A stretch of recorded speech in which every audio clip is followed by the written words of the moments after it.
राजकीय हेतान आमी आंदोलन करूंक नाशिल्ले ते खातीर मुख्यमंत्री डॉक्टर प्रमोद सावंत जे पद्दतीन आमचे कडेन लेखी हमी मागयतात ती आमी दिवपाक शकनात। उपोशणा मजगती मरण आयल्यार जाता पूण परतून सेवेन घेतले खेरीत आमी आंदोलन बंद करची नात अशी शिटकावणी पणजे आझाद मैदानाचेर उपोशण करपी आंगणवाडी सेविकांनी सरकाराक दिल्या।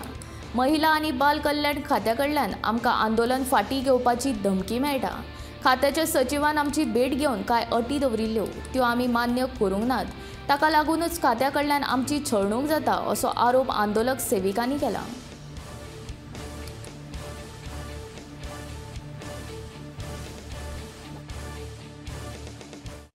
आमी दिवपाक रेडी आसा कशी जशें आतां तुमकां मायकल सरान सांगलें तशी जाल्यार आमी दिवपाक रेडी आसा ना जाल्यार आमी रेडी ना म्हणजे रेडी ना इन द सेन्स आमी तशें कारण आमी खंयच्याच पॉलिटिकल पार्टीक सपोर्ट करूंक ना आमी स्टार्टिंगच्यान अजून पर्यंत जेन्नाच्यान टर्मिनेशन जालां तेन्नाच्यान आमी हेंच एक्सप्लेनेशन दीत आसा की आमी खंयच्याच पॉलिटिकल पार्टीक सपोर्ट करूंक ना आनी आमचें आजुनूय स्ट्रॉंग मत तेंच आसा की आमी करूंक ना आनी जशें मायकल सरान सांगलां तशें जाल्यार आमी बरोवन दिवपाक रेडी आसा। म्हणजे आमी सीएम सरान सांगलां पळय जे करून दिवपाक जाय त्याच पद्दतीन करून दितली। हेच्या पयलीं सुद्दां इवन हांवें जी प्रेस दिले ते समजा पेपर एपी सांगला की फक्त पॉलिटिक इशू करून आमकां हांगासर हें केलां म्हणून बसयला म्हणून आनी सफर जाल्यार आमी 7 जाणां आमच्या खातीर डायरेक्टरान परमिशन लेटर दिलें ते तुमचे बरयल्लें आशिल्लें ते आतां आमी प्रूफ करूंक शकना आनी मेळपाक लागून सीएमाचे हांगा बसली आमी।